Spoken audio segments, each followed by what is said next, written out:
कर दिए जाएंगे। जोधपुर से खबर है, जहां पर इस साल का पहला कांगो फीवर का मामला सामने आया है। पीड़ित महिला की अहमदाबाद में मृत्यु हो गई है और इसके बाद हेल्थ डिपार्टमेंट अलर्ट मोड पर आ गया है।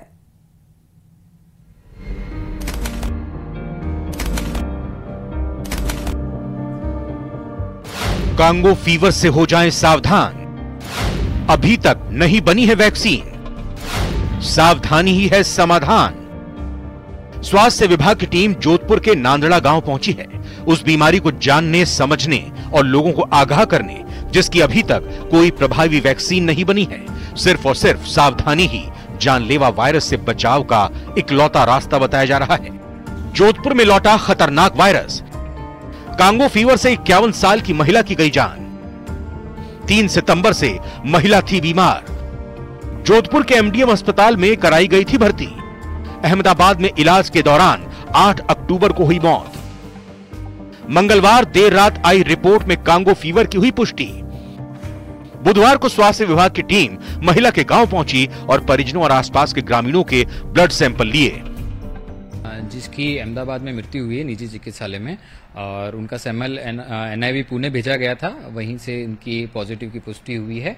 वो जोधपुर के नांदा कल्ला के रहने वाले हैं, और जैसे ही चिकित्सा विभाग और प्रशासन को इसकी सूचना मिली, चिकित्सा विभाग द्वारा उनके घर पे पहुंच के उनके जो भी मेनली जो प्राइमरी कॉन्टैक्ट्स हैं उनकी एक सूची तैयार कर ली गई है। उसके साथ ही वो यहाँ जीसीबी हॉस्पिटल में उन्होंने ट्रीटमेंट लिया है, निजी चिकित्सालय और सरकारी में, वहाँ पे भी कॉन्टैक्ट लिस्ट बनाई जा रही है।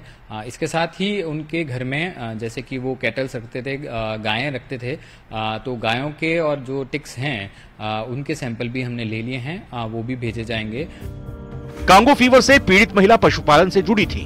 बताया जा रहा है कि पशुओं के साथ रहने से कांगो फीवर का खतरा अधिक बढ़ जाता है। अब कांगो फीवर के लक्षण समझ लीजिए। कांगो फीवर में पशुओं की चमड़ी के चिपके रहने वाला हेमोरल नामक परजीवी इस रोग को बढ़ाता है।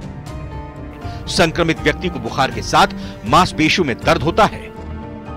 संक्रमित व्यक्ति को चक्कर आते हैं, सिर दर्द करता है, आंखों में जलन और रोशनी से डर लगने लगता है। सबसे खास बात, तेजी से प्लेटलेट्स घटने लगते हैं। अब कांगो बुखार से बचने का तरीका भी जान लीजिए। क्योंकि कांगो फीवर की अभी तक कोई वैक्सीन नहीं बनी है, इसलिए इसका इलाज भी सामान्य फ्लू की तरह किया जाता है। बीमारी से बचने के लिए सबसे जरूरी है पशुओं की साफ सफाई, और वो जहां रहते हैं उस जगह को भी अच्छे से साफ सुथरा रखा जाए।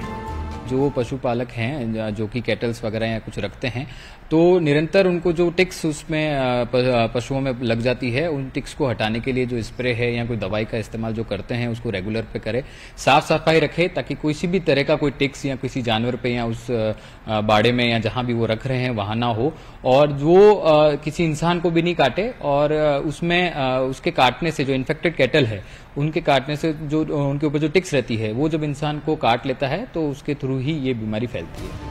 इलाज से बेहतर उसका रोकथाम है, इसीलिए सचेत रहें। आपकी सावधानी में ही आपकी समझदारी है।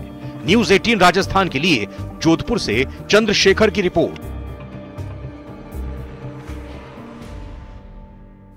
और इसी